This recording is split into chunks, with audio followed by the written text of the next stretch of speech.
Feeling like a shark in a shrimp tank. Big fish, small pond in the shrimp tank. Welcome back to another episode of the Shrimp Tank. We come to you virtually from Seattle and the entire Pacific Northwest. Listen, if you want to learn how to start, grow, or run a successful business, you, my friend, are in the right place. This is where we say street smarts and book smarts collide.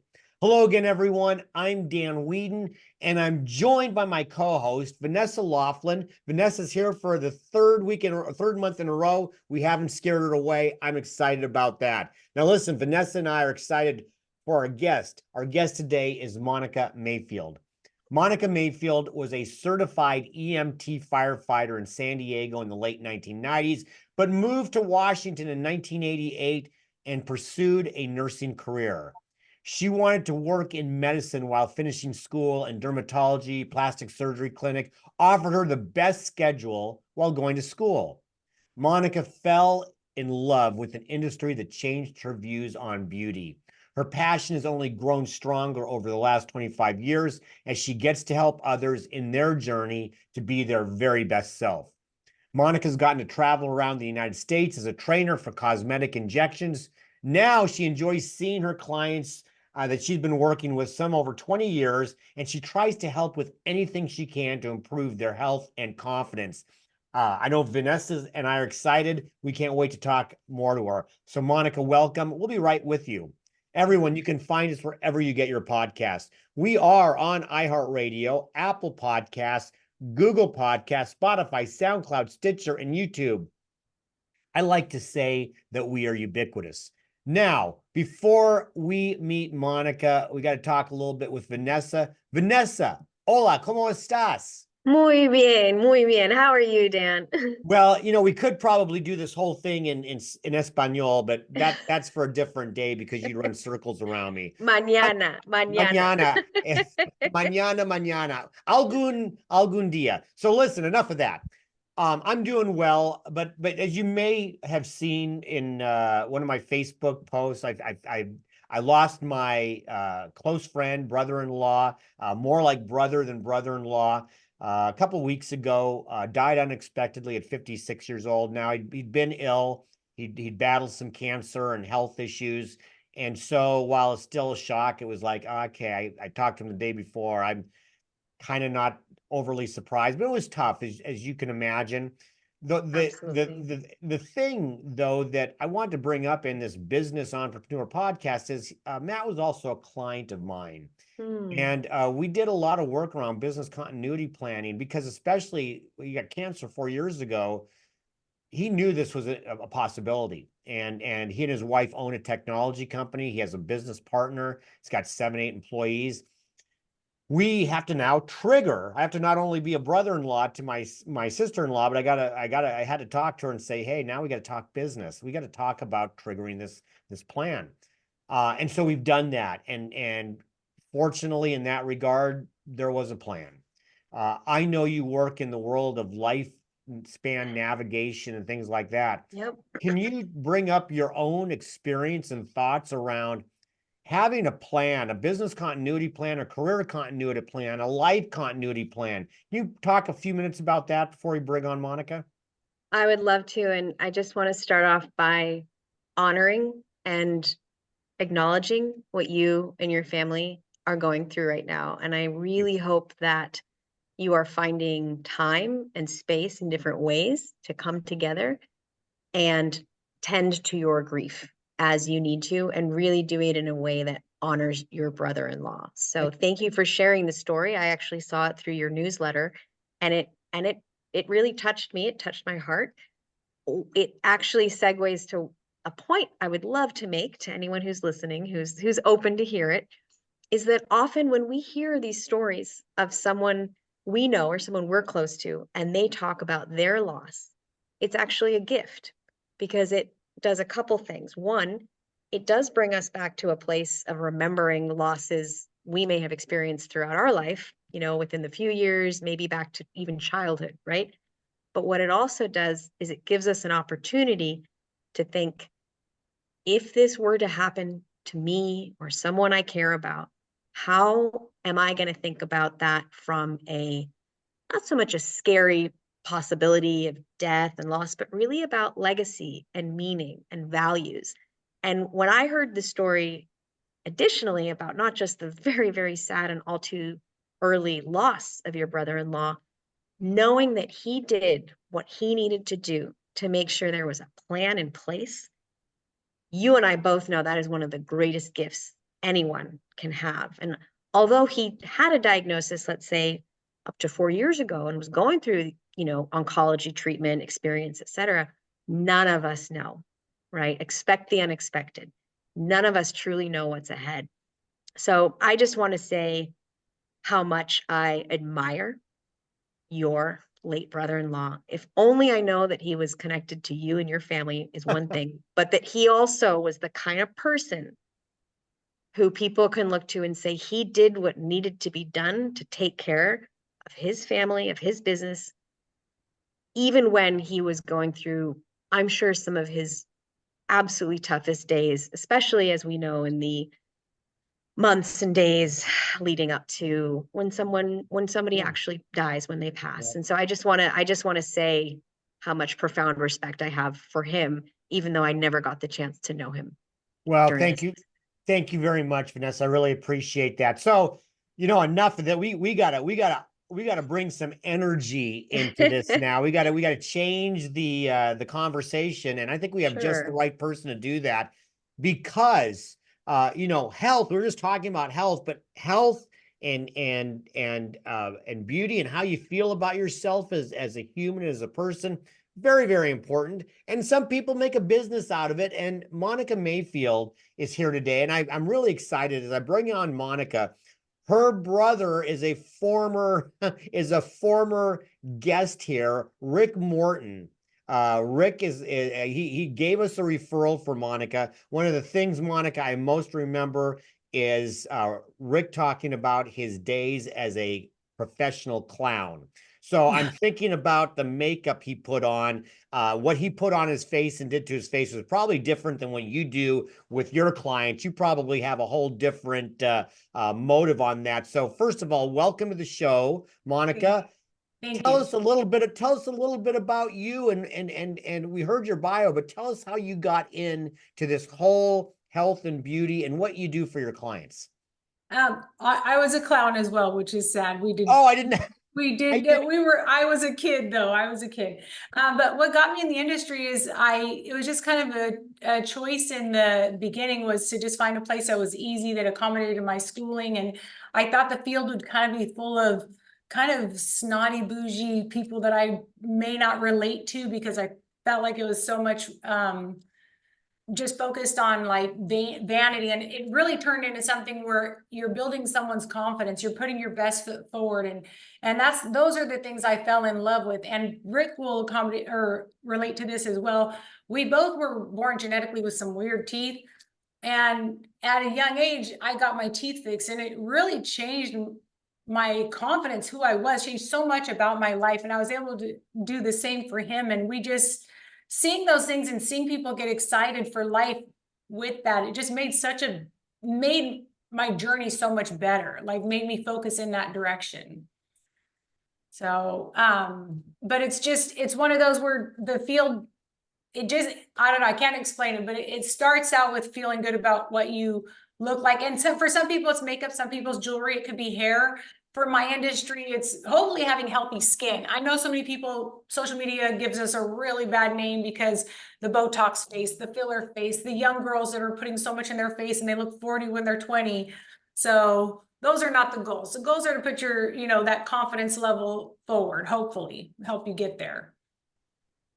Monika, that is such a fascinating take, and it's an important perspective to share, this idea that it's not just about the superficial, it's not just about the way, others might perceive us, but really about how we feel about ourselves. And I think I heard you say kind of the word confidence, but I think for some people too, they might almost say, I feel healthier, I feel more like myself.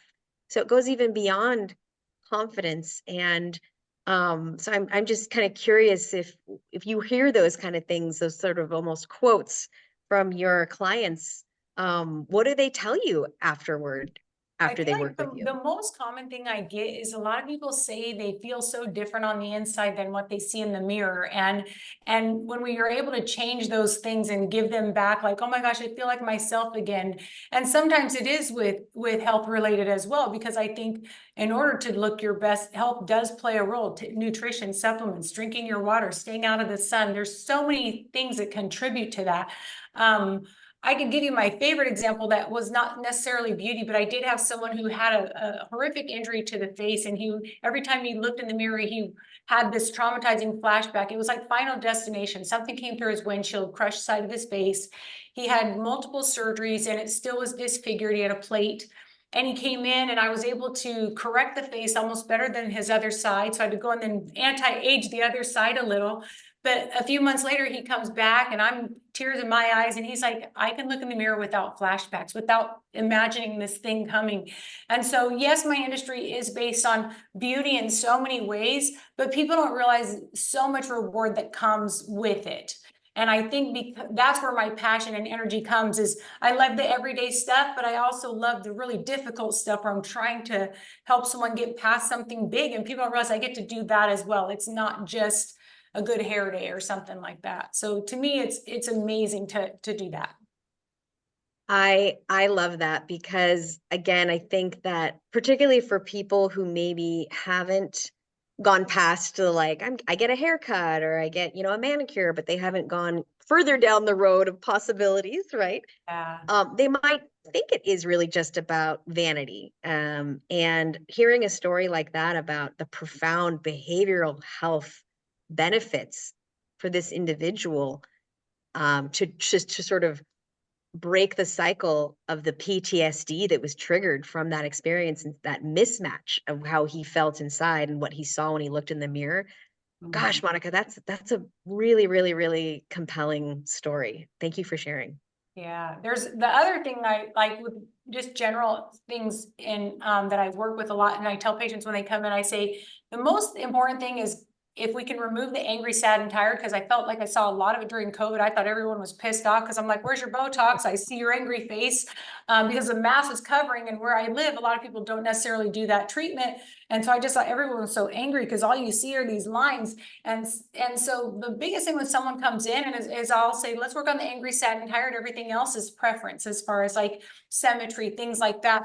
But when you actually take away what they call the RBF and all that, it changes your mind. They've done studies saying that you can just be happier, because imagine someone constantly, and I don't know if you have a significant other spouse and they're like, what's wrong? Is everything okay? Are you okay? Are you okay? Afterward, you're like, I'm not okay. Stop asking me, And so when you can remove that line, I feel like that happiness, like you see the happiness in the mirror when you look, you're not looking at grumpy me or I look so tired. Let's take the tired. The things that we do, we can take the tired out of the face. We can remove that angry face. And I don't know, it's just such a fun industry, and people don't realize, I think at least even myself, because I didn't grow up in that type of, there's so much more to it. And I think it's so fun. I love what I do. And it has been a journey, but I hope I stay with that energy forever. I don't think I'll ever lose it because there's so much more to it than people realize. So I've got a little bit of a what I call a PSA question. I want some education from you because, and this is my ignorance, and so I'm trying to learn. I hear Botox, and I know that my mom had injections in her throat because she had some sort of a thing with her esophagus and throat that they actually did those, and stricture, so they probably relax the muscle for the stricture. right, right. So which to me sounded awful, and I hope I never have to do that. That's the place I don't want an injection down my throat. But in my head, it's like, is Botox safe? What is, and I hear concerns out there, and they're probably not from people like you who really know. So can you set the record straight? What are there any safety concerns, any health concerns about putting Botox or maybe any other type of injection in your face? I will tell you from my experience and how long it's been around.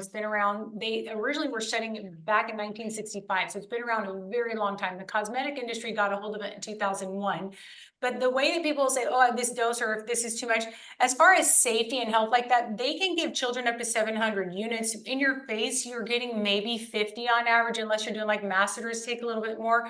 But you're never going to get to that medical dosing unit. So as far as safety, yes, you have to know how to inject properly. Obviously, see a provider that knows anatomy and how to do the procedure itself. But as long as you're seeing a qualified person, if it's not that nothing can ever go wrong. If they accidentally inject, you can get a bruise, you can get things like that.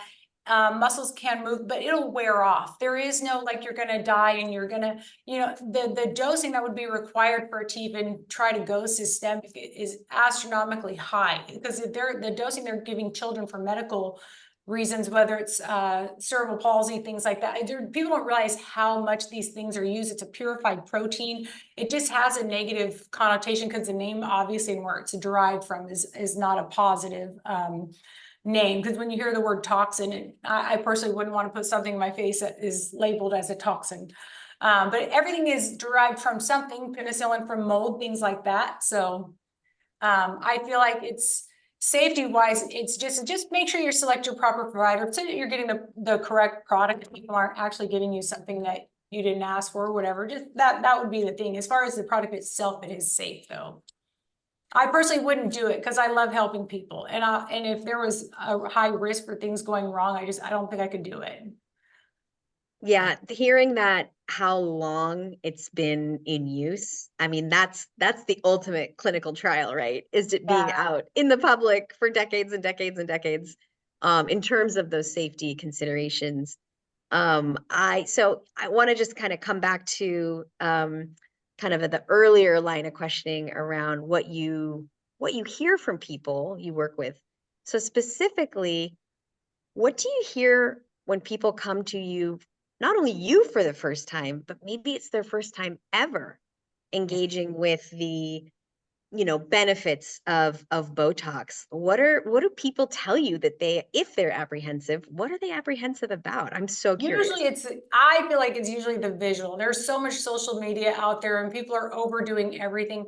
And everyone will have their own taste of beauty, but I feel like the stuff that you see that looks crazy, I see too. When it's done well, you should just look like you look fresh. You went on vacation, you feel good.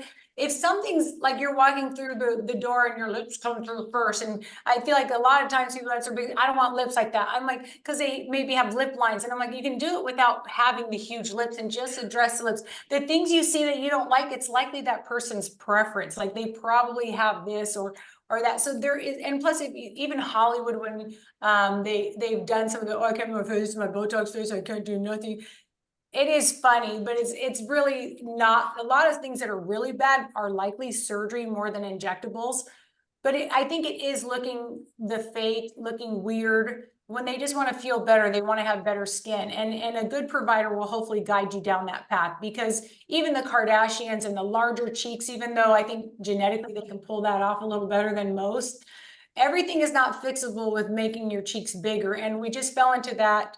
We fell into that for so long, of this big cheek thing, when really that's not. If you look at a child, no child has cheeks like that. So if we're anti-aging, cheeks are not the route. I've been doing this 25 years. I don't have no lateral cheek volume. I'm getting a little skinny on the side there, but I don't have the full cheeks because it'll make your temples look hollow. It distorts the face. You get the little peanut face, and it's not anti-aging. It's making the younger girls look older is what it's doing. So for me, just be careful with what you see on social media. Well, this has been fascinating, but Monika, we got to pay the bills. That's kind of part of the deal. We got to pay the bills. We're going to take a short break to hear from today's spotlight sponsor.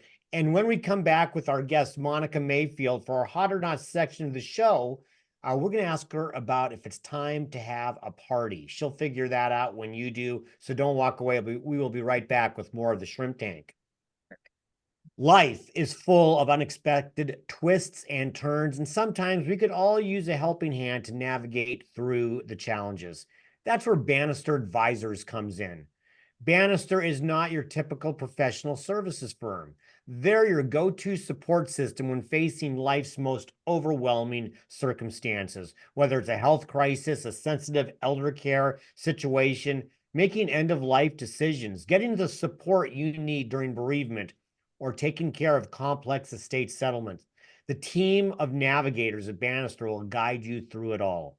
What sets Bannister apart is our project-based case management approach that provides stabilizing and effective client experiences. They tailor solutions to your unique concerns, ensuring a discreet, efficient, and appropriate experience no matter what challenges you might be facing. Bannister maintains an extensive network and collaborates with world-class partners, delivering outcomes for clients through a compassionate, team-based approach. With headquarters in the Pacific Northwest, they serve individual, family, and enterprise clients worldwide through remote, in-person, and hybrid models. So, if life has thrown you a curveball and you're feeling overwhelmed, reach out to Bannister Advisors, because at Bannister, they don't just manage challenges, they help you navigate life's complexities in the most graceful way possible, mitigating risks and minimizing future regret.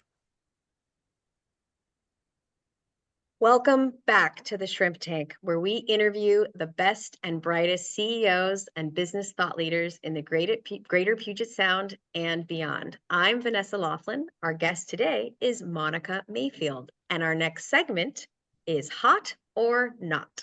Monika, this is where we're going to pepper you with questions about business, about life. Who knows? I mean, we're gonna find out what you think about a whole lot of different things, and at the end, you win absolutely nothing. But we hope you have some fun with it. So, hot or not, I mentioned parties coming out, and I tried to do a little research on things before our show, and I don't know if these are actually a thing or not, but they popped up. Hot or not, Botox injection parties. They're hot. People still do them. Okay, Yeah. talk more about it. So a lot of times you'll just kind of throw an event and get all your girlfriends together. I think it's a really good way to get more knowledge, because sometimes you don't know what question to ask, or you're like, oh my gosh, you can do that. So many times I've had someone bring a friend. My favorite group is I have a group of tennis girls that come in together, and they when they see someone else, oh, I didn't know you could fix that. I didn't know you could fix that. You can do your earlobes, you can do things on the body, you can do things on the face. And so they're fun. I think it's a great way to get more information faster, versus like when you come in, you might just see one thing and you hadn't even thought about it because you got used to something you didn't like. You're like, oh, I can't fix it, so I'm just going to forget about it. And so sometimes it brings up things that you get excited that you learn about and that you can correct or do something about. So, but the Botox parties, they're pretty popular and they're fun to do. They just change the environment, as long as you're willing to share, because so many people don't want to share that they've had, like, oh, I didn't get Botox. Okay, I'm 46. I should have some wrinkles. I don't think there's Botox in there. So It's not just the sunscreen, right? yeah, Pretty much. sunscreen helps, but yeah, no. So that's a nice segue. Speaking about people not wanting to talk about it, can you talk about, hot or not, Botox for men? Oh, it's so much more popular than you think now. It started out definitely when I started in the it was definitely, I felt like my gay population was more doing a lot of it, but now we have husbands, we have engineers, people that want to stay looking younger or more competitive for their industry. So I would say we used to have a couple throughout the year, and now we have a couple every day. So it's so much more popular. It is done slightly different. And like I said, the gentleman who had the injury, I mean, we were able to also do things like that, where some of it is corrective. And so you just, a lot of times you just want to make assure that if they don't want the feminine look, if that's not the look they're going for, a lot of time it is just, like I said, not look angry. Everyone always says I'm pissed off, I don't look approachable. Believe it or not, there's ways to do these things so that you can look more approachable, and it'll possibly make you more successful in your business if you don't look pissed off all the time. So, Monika, we had a few months, actually, probably been about a year ago, we had a guest on the show that runs a cryotherapy. They actually have the chamber, the cryo chamber, and all of that. And they do cryo, frozen, I call them frozen facials. So I know this isn't necessarily injection related, but we're talking about anti-aging here. Hot or not, these frozen cryo facials. They're not as popular, but it is, I think if it's something that you'd like to add to your you know, what you do on a regular basis. I think anything that works for you. There's lasers. We have phenomenal lasers, because if you try to fix everything with one route, like injectables, you are going to distort the face. If I want great skin, you might do the cryotherapy, you might do lasers to remove the sun damage. Maybe you have a lot of vascular issues going on, you can reduce all the vessels. So that's what I would. So quick follow-up, because you mentioned this a couple times, and it's sun damage. And so I'm a golfer. I've learned, because I don't have as the same type of skin I feel like I did before. I've been very careful about sun damage on my arms and on my face and all of that. But sun damage is a thing even here in the Pacific Northwest. How does what you do help with that? Because, you know, I think wrinkles. When I first think of Botox or injections, I think wrinkles. Talk about how what you do helps with sun damage. There's so much you can do, male or female. You can do retinol protocols, which is just a chemical exfoliation of that kind of, so it burns the top layer. It'll remove a lot of the pigmented sun damage. When we say sun damage, sometimes it's fine lines, it's kind of the texture of the skin, but usually pigment is what people are worried about. Lasers and chemicals can help with get rid of that and diminish it. So if you're not a laser person, you don't want the downtime. Lasers are faster, chemicals are slower, but chemicals can get there too. Retinols, salicylic acid, there's so many different products that can reduce the effects of the sun, not just the discoloration, but a little bit of everything. So there's so many routes, and I think that's why I want to get that education out there so bad, that it might not just be what I can provide. There are so many routes to get good skin or getting healthy. So switching gears slightly, but still on the same line, I am curious, hot or not, prevention-based Botox, so maybe even as early as someone's 20s, hot or not in your in your opinion? I think it's super hot. I started in my 20s. I feel like I've done a good job. You just have to know where your boundaries are and make sure you see a provider that hopefully keeps you at those boundaries. Because the problem is, yeah, I call it can be addicting, because you want more and more and more. You want to fix it, fix it, fix it. The most important one, and the one that's going to address it the most when they say anti-aging, people are like, oh, how's it anti-aging? I'll tell you, one of the key ones is if you keep the forehead muscle from moving too much, you actually can reduce how quickly you get the hooding in the eyes and this, because every time you raise your brows, you are stretching on the oculi tissue. The oculi tissue is so paper thin, and that constant movement, and you usually hold it up because you have the heavy lid, but you keep making it worse because you're holding your lids up, holding your lids up. So to me, if you just, and you don't have to be frozen, you can just reduce some of the activity, then you won't get all that stretch on the ocular tissue, and maybe you just won't have hooding quite so fast. So there's so much preventative. People just get more into the creative, is what I call it, when they're young, like that, more than prevention. I prefer prevention over creativity sometimes. Okay, so let's talk about the creativity, because I wanna get a little more into that. Is there a look or a trend or something that you might see, you know, in Us Weekly or People Magazine of celebrities, or maybe even recently at the Oscars, that you think to yourself, oh my gosh, they did not see the kind of provider that you would recommend, for example? My biggest pet peeve sometimes is the lips just getting a little bit too exaggerated on some people. I think full lips are fine, but when that's all you see on someone, to me, that's a little bit too creative. Again, with the cheek thing too, if you're augmenting the cheeks so large, I think that's, again, just distorting the face. To me, just the distortions I don't like. The whole goal is to just give that fresh appearance, not having something go wow, and, you know, I don't know, that's my opinion. Everyone's slightly different. So I like the more natural approach, and everyone's going to have a different view. That's a You know, great we've talked a perspective. lot. Thank you.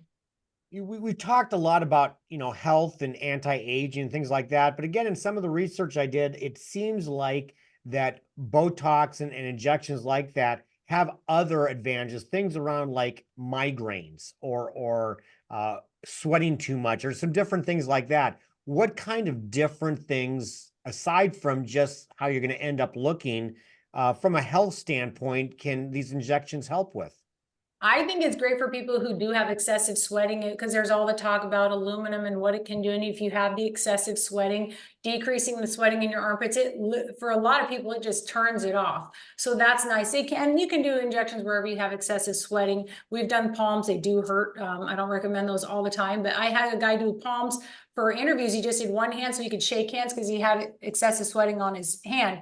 The other one would be migraines. We also do it into the neck, where because some people will trigger if it's real tense. TMJ, so people who grind and chew and they can't keep those mouth guards and they're just breaking teeth. It's amazing how you just knock that masseter out and then you're not grinding, you're not breaking teeth.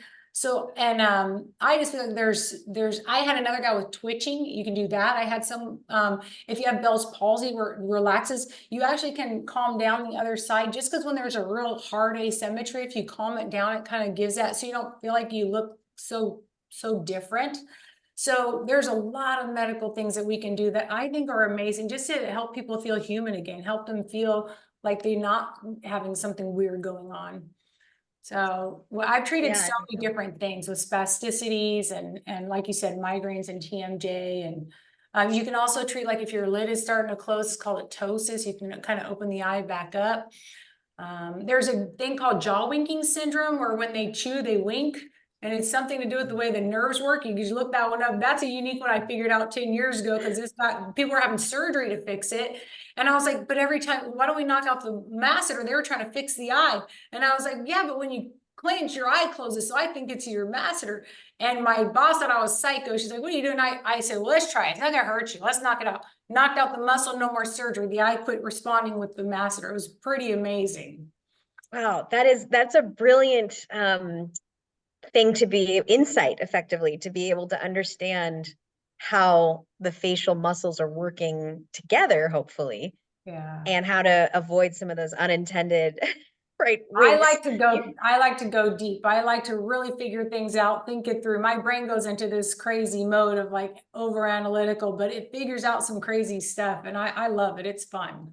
That makes sense. So, all right, for our last hot or not question, in the context of head to toe, from migraines to, let's say, a foot concern that can be helped with Botox, what is your opinion on the TikTok popular trap talks? Oh, and is that to make it, well, you can reduce the trapezius muscle. Right, I think they're doing it to reduce the bulkiness. I would guess on the feminine, it feminizes the body if your traps are not really big. You just have to be careful not to over reduce certain muscles, because some people try to over reduce the neck bands. When they get older, you get this banding, but they don't realize if you overdo it, it's really hard to do a sit up, because that muscles pull in one direction. You knock them out, it's going to be hard to pull this. So same with this, your traps play a role, so you can get them to atrophy a little bit, but just be careful with how much reduction you want versus functionality. So for me, I always try to weigh the risks of, can you still function versus beauty. Don't get me wrong, I love the beauty part, but you got to weigh the risks associated with it. That makes a lot of sense, and great guidance to anyone listening out there who doesn't have the benefit of working with you and does have to find a more maybe local provider. Good for them to keep that in mind. Yeah. All right, well, Monika, we are up to our second break, so you can take a quick sip of water if you'd like, because we have to pay the bills one more time. We're going to take that short break to hear from our sponsors. And when we come back with our guest, Monika Mayfield, for our famous Plead the Fifth section of the show, we're going to find out what her brother said to me about her. So don't walk away. We'll be right back with more of the Shrimp Tank. And Plead the Fifth is brought to you by our corporate sponsors, Ideal Life 360, Cornerstone Financial, First Underwriters Insurance, BC Fitness Studio, and Port Ludlow Resort. Please visit our website at shrimptankpodcast.com/Seattle to learn more about these terrific companies. Now, back to the show. Welcome back to the Shrimp Tank, where we interview the best and brightest CEOs and business thought leaders in the greater Puget Sound area and beyond. I'm co-host Vanessa Laughlin. Our guest today is Monika Mayfield. For our next segment, Plead the Fifth. So, Monika, we're turning up the heat here. We're gonna ask you some questions. You can plead the fifth, but you can only plead the fifth once. I don't think you're gonna do it, but who knows? Maybe this first one will make you. Now, look, your brother Rick. He thinks you walk on water. He was exuberant in referring you and said how great and wonderful you are, and that you are the Botox injector to the celebrities and stars of Seattle. So, with that, without messing up any confidentiality, what is the oddest, strangest, craziest, weirdest thing you've been asked to do, whether it's by a celebrity, media person here in the Seattle area or not? What's the oddest thing you've been asked to do that actually maybe even taken you aback?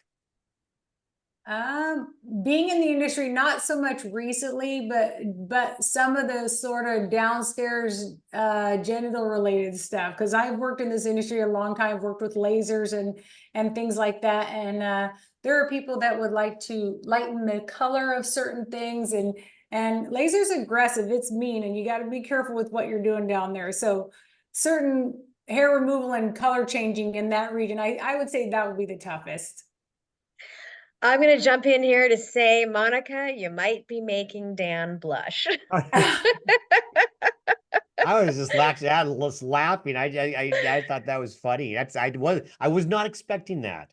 Yeah. Oh, the stories you can never tell, Monica. I'm Yeah. sure they are fascinating. Yeah. So We can I would talk, love, we just go get, ahead. oh, go ahead, sorry. I was saying, we can talk about anything, we just don't ever say names. We've got Yeah. lots, in medicine in general, I think we've got so many fun stories. We just keep the names out of it. Makes sense. Got to keep that, that discretion is essential, right? Yeah. So let's see. You can answer or plead the fifth, but I would really love to know, speaking of clients, if you could tell us about a time that someone was desperate to work with you, maybe, but you actually turned them away, or maybe just said no to them for something they were requesting. It would be related to someone who I would call like a B celebrity, maybe more famous in the 90s era kind of thing, because I found that they expect a lot and they want everything for free and they don't want to tell anybody, because the whole purpose back then for me was like, just tell your friends, family, whatever, because I don't like to publicly talk about myself. I'd rather refer a friend. Yep. And just the expectations are so unrealistic. They want to think that I was born this way. I personally turn people away if it's now more related, if they just, your personalities have to get along. I'm working with your face, that we need that trust. And so I felt like it was, I like to my local, not normal, that's not the correct word, but your average Joe. I love working with just regular people on a daily basis. So I was asked to work down in LA when they had the doctor, some of those doctor shows. The marketing director was one of my clients, but I never really had the want to be that type of famous. I want to be famous in my own town kind of thing. Well, now you're on the Shark Tank podcast. I mean, the world's going to blow up now for you. I'm going to tell you. So, Monica, I don't know if you're familiar with the show Parks and Recreation, but there is a segment on there where they had a treat yourself day. So if Vanessa and I showed up at your door and we said, you know what, money's no object, the time is all yours, you have a full treat yourself day, what would that treat yourself day look like for you? And it'd be so where I treat myself. Oh no, you get to, yeah, this is a We're bringing the budget, day. Monica. Oh, We're bringing the transportation, but you decide what we're doing with the day. And by the way, Dan, thank you for including me in this hypothetical. Yeah, we showed up. Yeah, we're gonna help give this to you. So what would you do given a full day to yourself, money and transportation, all that, no object? honestly, probably money doesn't require too much. I love spa days. I like a deep tissue massage. I want some good chocolate. I want to chill. I'm a very high strung. My whole life is always on, going 100 miles an hour. So for me, my perfect day is to go get a massage, go lay on the beach, maybe for a little sunscreen included, but just, I would love a chill day. That's what I would love. It's, I don't know, rejuvenate yourself in those ways, relax the mind. So, Great. So I imagine, Monica, from what you've told us already, that you meet all different kinds of people, all different walks of life, all different personality types coming to you for all sorts of different reasons. So in that experience, professionally, on a personal note, how do you like to connect with people that you meet, maybe outside a work setting? Like, what is a way that you like to genuinely, authentically connect with somebody that you maybe have never met before? I personally like one-on-one time. I'm not a huge group setting. I have fun when I'm in a group setting, but I love one-on-one, getting to know people. I kind of like if they also are a little bit neurodivergent, because I like to talk with people. I call it, instead of one of us talking, I usually we'll talk together, finish the story. You know, I think I bond pretty quickly with people just because of that energy but I like going on walks to get to know people. I like going to dinner. I'm not a big movie person. That's not, I can watch a movie by myself. You know, I'm one of those, I'm very social in that aspect. I really do like people's story. I am someone that truly is interested in what their journey was, how they got there, because if they do have an amazing experience, I want to share it with the next person if I can help them with that. So my brain is always in that, what's your story? How can I help you with your story? How can you help me help others as well? Because I have interactions with so many people. So, this could be my last question. And I'd be remiss if I didn't do it. I didn't ask this because I know you're very close with your brother Rick, and we've already mentioned him a couple times. I want to know what your favorite story about your childhood is. Is there a story, and we'll even take it into the clowning together. Is there a story that you just love to tell about you and Rick, or maybe even just on Rick? So I'm going to leave that up to you. Well, he's always been my rock star. He's absolutely amazing.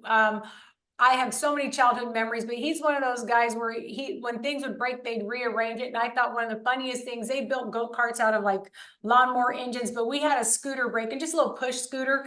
And him and his buddy decided to weld the scooter like upside down and make ramps and jump. He took our big Volare, which is huge Volkswagen, to the BMX thing and was driving this big Volare on the bicycle BMX track that was out there. So we have a lot of wild stories, and he and his buddy were just so creative with the things that they could make. And I was so blessed to have a brother like him. I'm still absolutely blessed. He's been there for me for everything. I've never had someone, I don't even know anyone who's had anyone like him in their life that has, when you've gone through something, he just knows, he shows up. When you're hurting, you don't have to ask. Like, he's just been there for all the thick and thin for me. And I don't know, he's not replaceable, that's for sure. And he'd do it for even strangers. He's a good human being. I just am blessed to have him as a brother. Absolutely. Gosh, I can only imagine what your Thanksgiving dinners are like. If your family is anything like you and what you've described your brother to be, they must be absolutely a great time. So I love that you mentioned about being neurodivergent. That is something that we see overrepresentation, so to speak, among entrepreneurs and founders, business owners.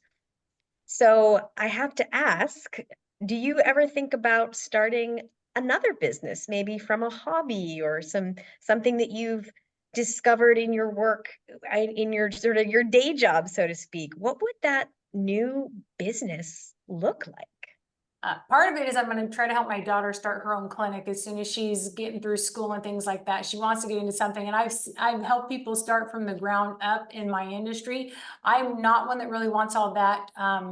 It's a lot of work. I feel like I'm at the age where I don't want to work that hard anymore, but I'm more than happy to help my daughter get there. For me personally, it might be something where I do some fun photography and painting. When you're in the cosmetic industry, art is a huge part of my life, and I used to do large canvas paintings. That's probably what I would do, is something like that.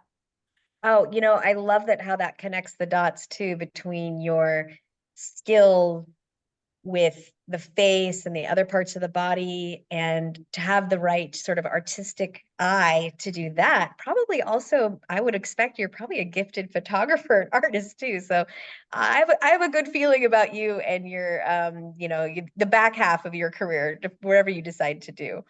So I just want to say, Monika, thank you so much. We are so happy to have had you be our guest today on the Shrimp Tank. So for all of our listeners out there that want to get in touch with you or learn more about your work and how you can maybe help them or the people they care about in their lives, how can our listeners get more information? Either via email or even Facebook Messenger. They can go through some. I would love to say the other social media stuff, but I'm not sure how to check those messages. I do check Facebook Messenger and emails more than anything else. So wonderful. And if you could even be more explicit, we'll include this in all the follow-ups, but if I want to find you on Facebook, what am I going to search for? Just Monika Mayfield, just my name. I might have brown hair on there. I just went blonde a couple of years ago, so I had long brown hair. If you ever see photos, transition. And that's Monika with a K, which I love. Yes, Monika with a K. Wonderful. That's great. Well, thank you so much again, Monika. And to all of our listeners out there, make sure you check out all the replays on shrimptankpodcast.com, all one word, /Seattle, wherever you get your podcast. So whether that's iHeart, Apple, Google, SoundCloud, just please check those out. Follow us on our show's social media pages. Again, Shrimp Tank Podcast Seattle, YouTube, Facebook, Instagram, etc. And we look forward to the next time. Thank you. Thank you. Monika, thank you very much. This was just a blast. I so enjoyed having you on the show. Thank you very much. Appreciate your time with us, and best wishes. I think what you're doing is fantastic. Vanessa, you're going to be a pro at this. You great job today. Thank you very much. It was wonderful to see you. We'll be doing this. Yeah, we'll be doing this again in April. Everybody Practice makes perfect. Yeah, and everybody do exactly what Vanessa said. Like us on all of our social media pages, and please make sure you're tuning in to all of the shows. Our next show will be Wednesday, March 20th. Our guest will be Reed Feder from FC Group. Monica Blackwood will be my co-host. In the meantime, be safe, be well, and be prosperous, because until next week, the shrimp is back in the tank. So long. I've been feeling like a shark in a shrimp tank. Big fish, small pond.